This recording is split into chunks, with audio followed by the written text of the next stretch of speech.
All right, we're looking at Pocono for the Truck Series race this weekend. I'll be live this week, so sorry about the live show. Sorry for the no Cup Series preview video last week. Wasn't able to get it up.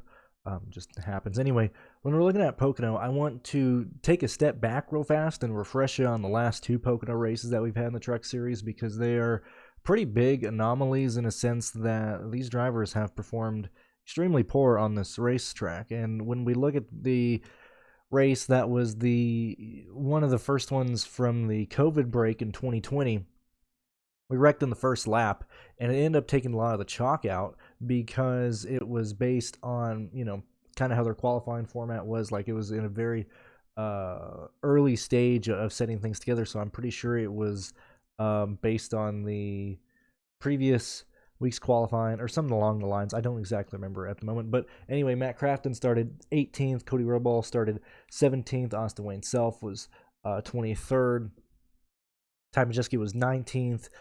This race was absolutely brutal for chalk and for this race. So we wreck in the first lap in the first corner, which we have seen that the Truck Series, for whatever reason, they've always struggled at Texas and Pocono in terms of actually keeping the car straight and running the issues right off the bat early in stage one. And so the 2020 race is where, we kind of have guys, tiptoeing into the corner.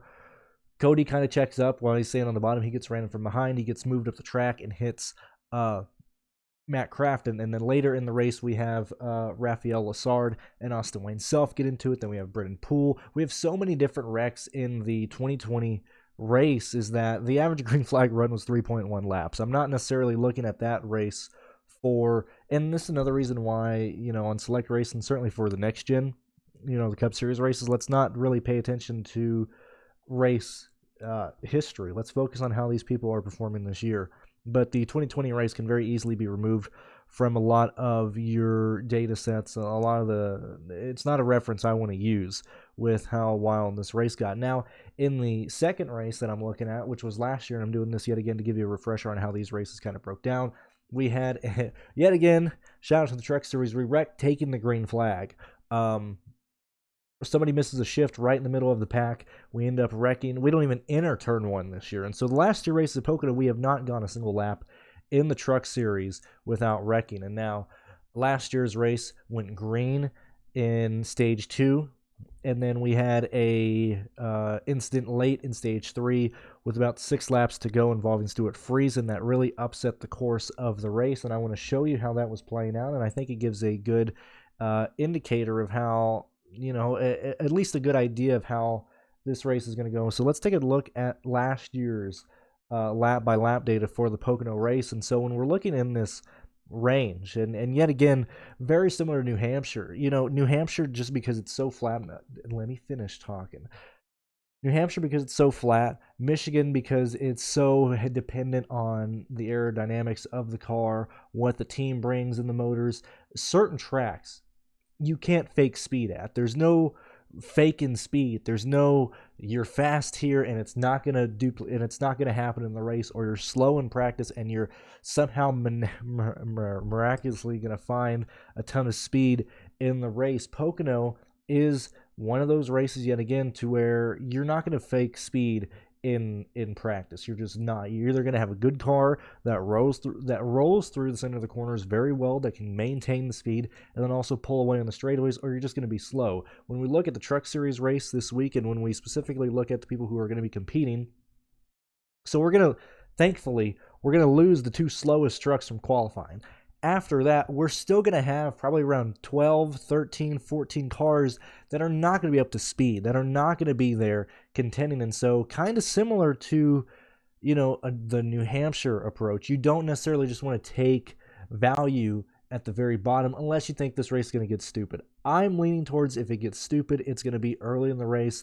I think when we're actually considering who's going to be our primary lap leader, we need to consider the people who are going to be up there racing for the win. The reason I'm showing you this here is because, yes, we have the yellow early in the race, We have, so this is the end of stage 2, right here on lap 32. I'm not blocking that.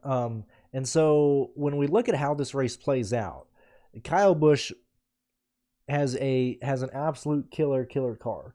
We have Zane Smith, who is the front runner of this race. Todd Gilliland starts first. Zane Smith probably has the car to compete with Kyle Busch and John Nemechek. He gets speed on pit road right here under green when they're pitting before the end of the stage, because very similar to a road course, very similar to a road course. By the way that these races play out at Pocono, you want to pit right before, and you can do it in a one-stop race. But you want to pit before the end of stage 2, just so you can gain the track position, and that's how you're basically forfeiting the stage win. And so any of our fastest guys, if you stay out for the stage win, there's a chance that, very similar to how Nemechek wins the stage and then has to start 11th deep in the field, you're not going to be able to get back into the front unless you have a yellow, just like this race happened last year. Anyway, Zane Smith goes in. He's speeding under green. He starts at the tail end of the field. Kyle Busch and Sheldon Creed are competing with Zane Smith. They are the direct competitors, whereas Nemechek is probably a fourth runner, very much a top 5 car, but he's just not competing for the win. So anyway, Kyle Busch pits, Creed pits, John Nemechek stays out and wins the stage. When they take the green again, we can look at where everybody's standing, and we can also, while I'm here, we can look at how, same thing with Ryan Pearce. Ryan Pearce pits before the end of the stage, gains positions. Zane Smith. As I'm going through Nemechek, you can also see how Zane Smith and Pearce did after they restarted here, and so on and so forth. Anyway, so the race goes green. Kyle Busch inherits the lead, and Kyle Busch is pulling away. It's just Kyle by himself, and then it's Creed, and then you can see that Nemechek has the speed. He's getting by everybody, but he doesn't have the car. Kyle Busch has such a huge gap on everybody, he's not going to pass him. And then Stuart Friesen crashes in turn 1, and poor guy, was running 14th here. Anyway, that brings a caution out. And due to that, and due to the fact that Nemechek pitted slightly later, because Kyle Busch pits before the end of the stage, he puts two laps at full speed on those tires. And normally it wouldn't matter, but when at this point, the exponential wear of Kyle Busch having tires that at least have 2 green flag laps on them at full speed, and then certainly 4 under pacing at such a large racetrack here, where Nemechek basically has 5 lap fresher tires, all things considered. Nemechek is able to run Kyle Busch down. Kyle just doesn't have the speed based on the car, and Nemechek wins. Now, the thing that I want to take away from this is that the cars who have speed in practice are going to have it in this race. We very easily are going to see probably the KBM cars, probably Zane Smith again, probably Ryan Pearce, and even William Byron in the Spire truck have speed in practice. And these are all going to be guys that we can consider for your primary lap leader. It's probably going to be around 5 guys we want to consider there. And when we look at how many guys don't finish on the lead lap in this, and we see how many people are struggling to maintain space, and you got to remember at this point, Stuart Friesen's the last guy that wrecks out, and so Norm Benning just laps down, passes him. Jennifer Joe Cobb just passed him, but look where everybody else is kind of running. Like these are cars back here that you would expect to be running back here. These are not guys that are just blowing the socks off of anybody. And look back at the race. Look at the gigantic deltas between first and 10th, and then 10th and 20th. There's just a huge drop off, and so I don't imagine we're going to see a ton of place differential unless people just absolutely choke the tunnel turn in qualifying, unless they completely throw it away in turn 3, coming to take the checkered in their qualifying run. And so due to this, I like the idea of approaching this race, approaching it with not chasing place differential, trying to nail as many top 10 finishers as we can, top 15 finishers as we can, and certainly cheaper guys that might end up, starting inside the top 20, that can maintain a top 20 running position, that can maintain and finish in the top 15. I think that's what we need to chase off. That's what we need to chase instead of trying to chase somebody, starting 29th who can finish 22nd or 20th. Let's try and chase the guys starting 19th that can finish 14th. I think that's the general approach that I want to look at. And now let's go ahead and take a look at the sheet. Oh boy, what is it? This week's race, okay? And remember, I'm recording this on Thursday. We have practice tomorrow for the Truck Series, and then we have the doubleheader on Saturday for both the Truck Series and Xfinity Series race. So when we're looking at guys that have carried speed this year, and we're looking at the specific tracks that I want to look at of how people have performed. Now, Pocono, while I'm saying like, hey, let's kind of be hesitant on looking back at previous races at Pocono, we can look at it in a sense of understand. Why is Crafton's not pulling up? I need to tell Pearce about that. We need to understand like what teams have been fast at this track, and it's been the Front Row Motorsports, and it has been the KBM machines. That's really it. I don't see another contender. I see the contenders this week being Ryan Pearce. Where are we at? Why is nothing pulling up here? Hold on. Oh, that's why. I was looking for William, but I don't know. It's Austin Hill in the Spire truck. My bad. I knew it was, for whatever reason, I was saying William Byron instead of Austin Hill. Anyway, the main contenders for this race are very much laid out in the salary. I don't think Nemechek's the favorite. I think the favorite is very much Zane Smith or Ryan Pearce. I'm going to lean towards Ryan Pearce having the advantage here.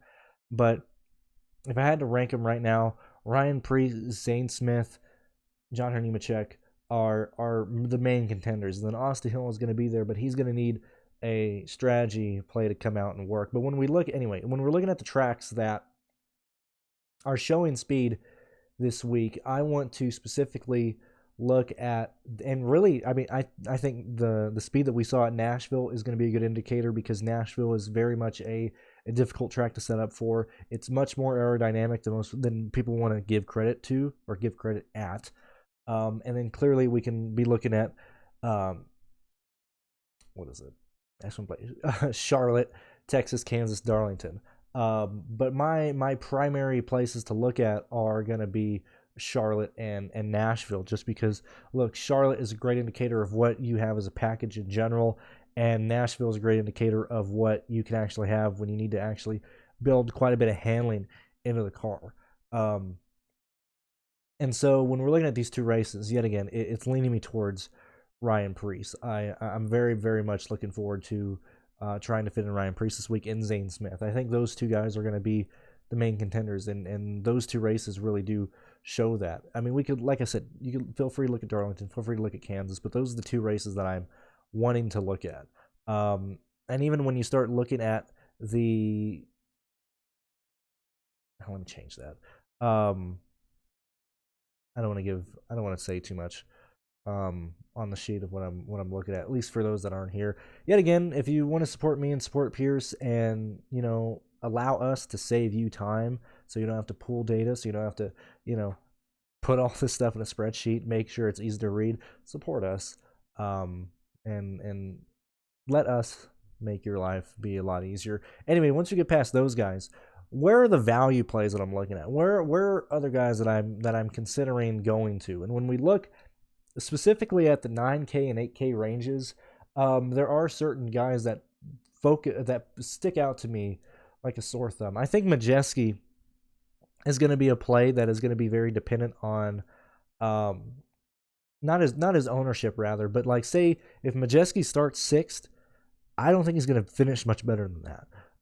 Majeski is a guy that is very much going to be a top 6 contender at Pocono this weekend. The main hindrance to him is if he starts, like I said, if he starts 6th or 7th, that's going to put a real big asterisk by him in terms of upside this weekend. When we look at Hocevar and Ekus, I can argue the same thing there, but I don't think Hocevar is going to qualify very well this week. And when I say that, I mean, like, I would not be shocked if I see Hocevar start 11th, 10th this week. I'm very interested in what Nice brings for him specifically. Just through the fact that it's $9,800, I would much rather play Majeski. I'd much rather play Friesen.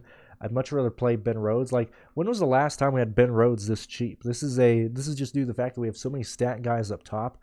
Ben Rhodes, to me, is looking like a fantastic play. The main issue is that he is going to stay out and lead and get the stage wins, especially in a race where everybody understands you win this race by pitting before the end of stage 2. I see Ben Rhodes as a guy, and we've seen it before this year. Ben Rhodes is the guy who's going to stay out and win the stage, so that's the only knock on Ben Rhodes, but I like his price at $800-$900. And you got to remember that we're not dealing with an absolute ton of fast laps and laps led. This is a very short race, and so we really need to nail the main lap leader. I don't think this is necessarily a place where we want to build a line with, two guys who are going to go back and forth. I want to focus primarily on one guy. And if I'm daring to play two, I'll probably end up doing Pearce and Zane Smith together. But I want to go for one of those guys. And the reason I'm staying on the 9 and 8K range right here is because I think that's how we build the rest of the line. I think this is very much a balanced type of line. I don't really see a reason to go down into like the 4K range. Like, look, Williams probably not going to make the race. Benning is probably not going to make the race. Doucette. Brian Dessat is going to be absolutely slow, not going to be considered. Josh Rayum, can't consider him based on his speed.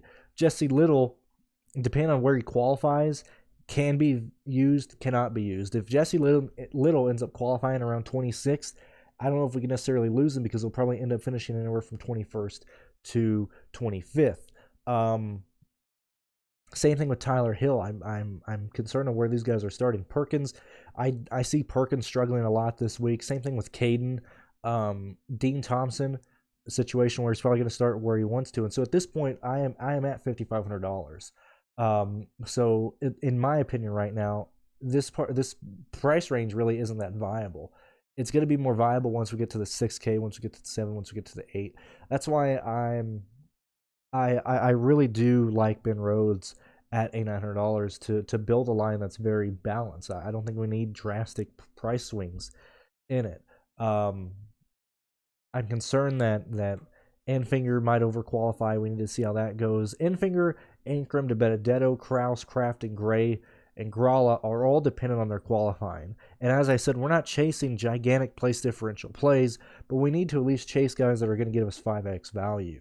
And that's always a concern from these 8K guys, that they just start up too high, or they start and finish where they're at. I do want to point out yet again, Matt Benedetto has shown more speed than I've wanted to really pay attention to. Like his 10th place finish at Texas is interesting. When we look at Charlotte, he had the 11th best truck at Charlotte, ended up finishing 17th. When we look at Nashville, he did run into issues at Nashville. Because I know he wrecked out, but he was 18th best at Nashville, despite the fact he was running into issues all day. Benedetto is going to have a top 15 car on speed. It depends on where he ends up finishing. Like, we're seeing Benedetto squeeze down 11th at Darlington, a 7th at Kansas, a 10th at Texas. This is a guy that I'm somewhat interested in. I want to see where he qualifies. Like, if Benedetto qualifies 18th or 20th, which I think Rackley is, I don't see Benedetto having the straightaway speed to qualify in the top 10 this week. I think Benedetto is worth giving a shot to. And really, Ankrum, Benedetto, and Kraus are all identical plays. I just want to kind of be on the Benedetto train before people start playing him, just because his ownership has been rather low recently. Crafton, I'm concerned that he's kind of a chocolate here. He only needs 40 points to pay off.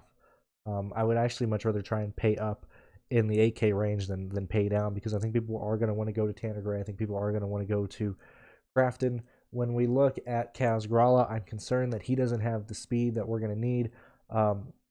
Haley Deegan and Tanner Gray, as I said, going to be from teams that are going to be producing the fastest trucks. We can look at that to give them an upside if we can see it in practice. Like, if we see some really, really good speed from Tanner Gray and Haley Deegan, and they end up qualifying poorly because they're inexperienced at these tracks, that's a situation where I might want to chase the place differential here. Haley Deegan, 17th at Texas, 17th at Kansas. Even the 15th at Gateway. We are seeing a steady improvement, and it's really an improvement just from her being wrecked out.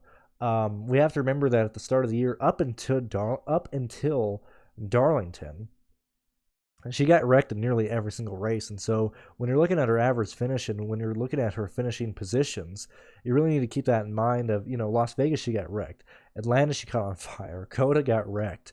Darlington got put in the wall. Charlotte got involved in an incident. And so the times that she hasn't been wrecked out, we're looking at a 17th place car from Hailie Deegan. I think that's very, very decent when we're looking at the price for that. Howard, Vogelman, I'd much rather go to Howard right now on a Thursday morning than Tate Vogelman or Chase Purdy, but we'll see how it goes. Todd Bodine, I believe this is his final start. He's at 799 or 798. I don't remember right now currently. When we look at Texas, 13th at Texas, 10th at Darlington. Darlington did get a bit stupid, and both these races did see their a good amount of crashes, but 17th fastest at Darlington, 18th fastest at Texas. I think that's pretty decent at $6,700. I don't know if Todd necessarily qualifies top 20.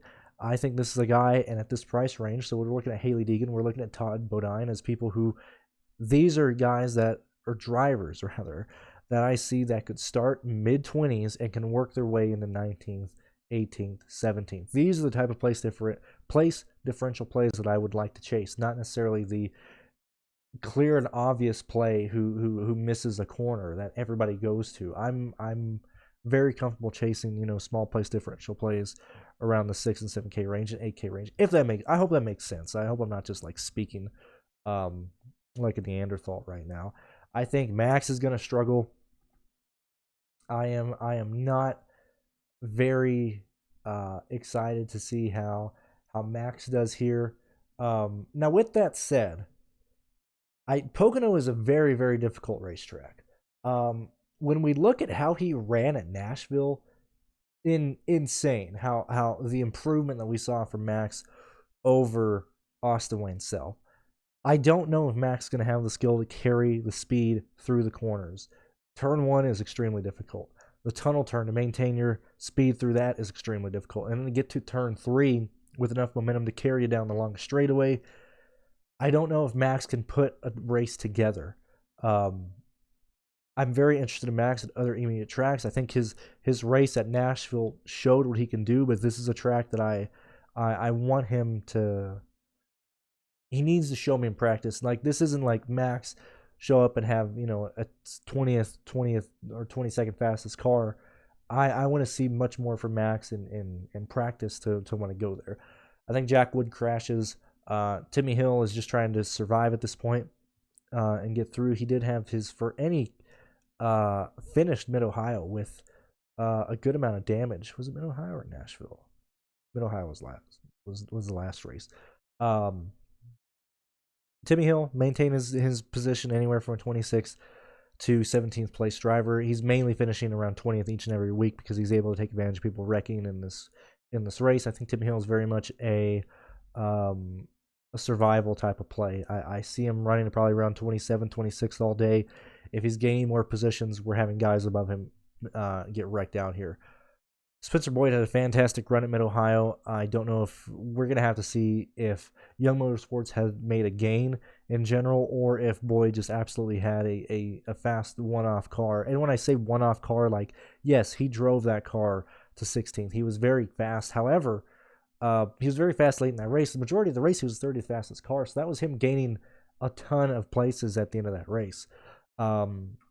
Yet again, at this point, we're right next to Dean Thompson, Lawless Allen, Chris Wright, where I was talking about really the bottom end of the value range here that I don't necessarily want to go to. I really do want to try and get guys who are giving us close to a 5x value or even more than that. Now, when we do look at optimals from last year, Kyle Busch, Nemechek, Tyler Ankrum, Kraus, Ray Cicerelli, and Lawless Allen were optimal. This is a situation to where Nemechek, Kyle Busch leads the majority of the race, finishes second. He gets 5.8 fast laps, 5 fast lap points. Nemechek gets 2.7, and he gets 3 lap lead points. And Nemechek is optimal at 56.7. Kyle Busch 72.85. How did this race get? Let's see. Let's look back and see what caused Racist Rally and Lawless Allen to get in there. So let's look at Ray's race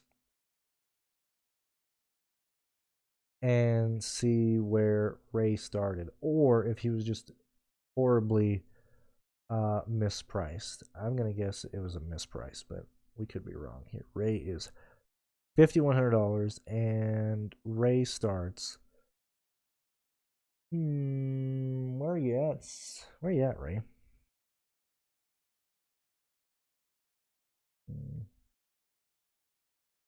Oh, he gains 15 positions in this race. So he starts dead last and finishes 23rd. Okay, yeah, that's going to get him in there. When we look at Lawless Allen, and yet again, this was based on the qualifying metric, and so this year we're going to have guys starting where they should start. Lawless Allen gains 9 positions. He finishes 20th. He starts 20th. He starts 29th, finishes 20th. Derek Kraus is more so a play that I would assume is going to work here, but I am going to assume that he had baked in place differential, which he did. Derek Kraus starts 24th, and he finishes 15th. No, that's his average. He finishes 10th. I'm looking at average position. Hold on, I apologize. Lawless Allen starts 29th, finishes 20th. Ray starts 38th, finishes 23rd. Okay. Derek Kraus starts 24th, finishes 10th. Tyler Ankrum starts 18th, finishes 4th. So this is like a giant. Like when we're looking at the last 2 optimal lineups for these races, last year was a lot of baked in place differential from guys who were starting in places to where they necessarily shouldn't. Like if they run qualifying here, Derek Kraus does not start 24th. He is looking more so like a 17th, 16th, 15th place starting position. Same thing with Tyler Ankrum. He's not starting 18th last year. When we look at the optimal line in 2020, you got to remember that this turned into quite a bit of a wreck fest, since we have a ton of people just absolutely wrecking out. And so let's kind of go farther back and look at other lines and other situations, how these races went. And this is more so how I think it's going to end up playing out. Where we have in 2019, we have Ross Chastain basically just kill the field the entire time. It's him at 71 points, and then we have quite a few pepperings of guys we have 2 guys in the 50s, 1, 2, 3, 4, 5, 6, 7 guys in the 40s, and then the rest of the playable people are all in the 30s in terms of DraftKings points. In 2018, we have Eric Jones starting 31st, so he actually beats Kyle Busch in terms of DraftKings points just because he starts 31st and finishes 2nd, and then we have Kyle Busch in it as well. So a lot of these lines are, at this point, we're at 2017. Okay, so 2017 is a race where, outside of Cindric starting 17th and finishing 7th, this is one where, let me put this on the screen. These are the optimals. When I was looking back last night, this is the type of projections I'm going to assume we see in this race, with guys starting where they should be starting. And yet again, kind of going back to like each and every week, we have about 15, 16 playable people here. Whereas when you compare, like when we compare these total points here, and we compare how gigantic these points are once we start getting some baked in place differential and stuff. And then, like I said, 2020 was all over the place. This was a wreck fest here. 2021, we're seeing that guys are scoring much more. But this is the type of optimal that I'm going to try and project for, is that we don't see a ton of guys absolutely run through the field.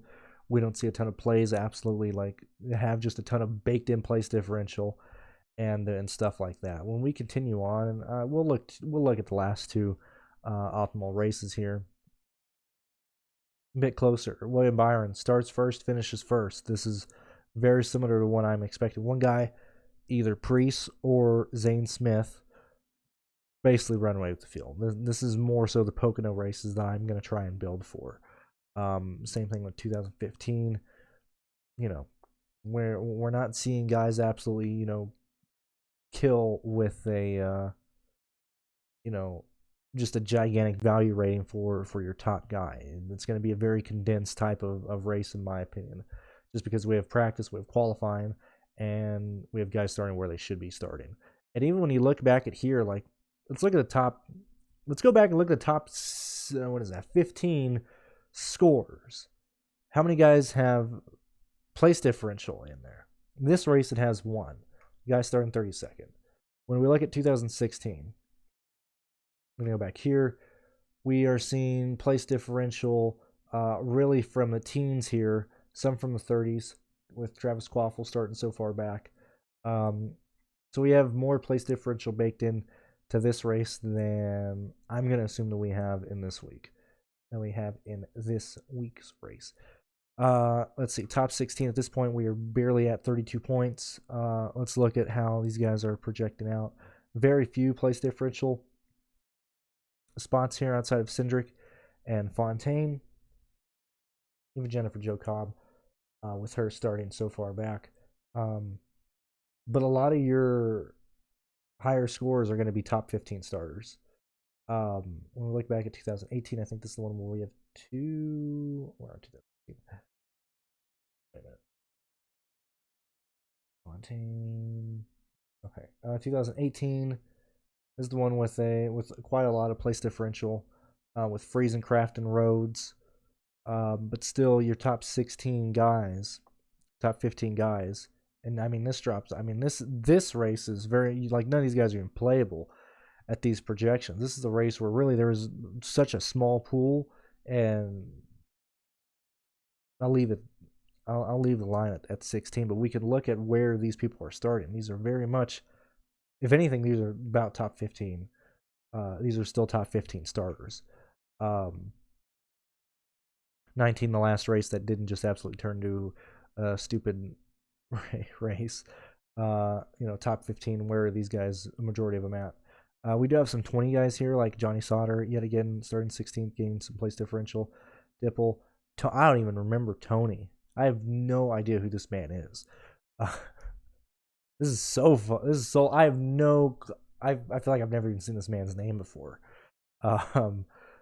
But this is why I'm leaning towards not chasing just a ton of the value plays at the bottom end of the salary this weekend for Pocono. Hopefully this helps you out. Maybe this gives you a little refresher. Maybe it doesn't. Maybe you don't like it. Either way, thank you for being here. And I got to go do the Xfinity Series and the Cup Series videos now. So hopefully this helps you out. I will see you guys later. If I can get it to stop.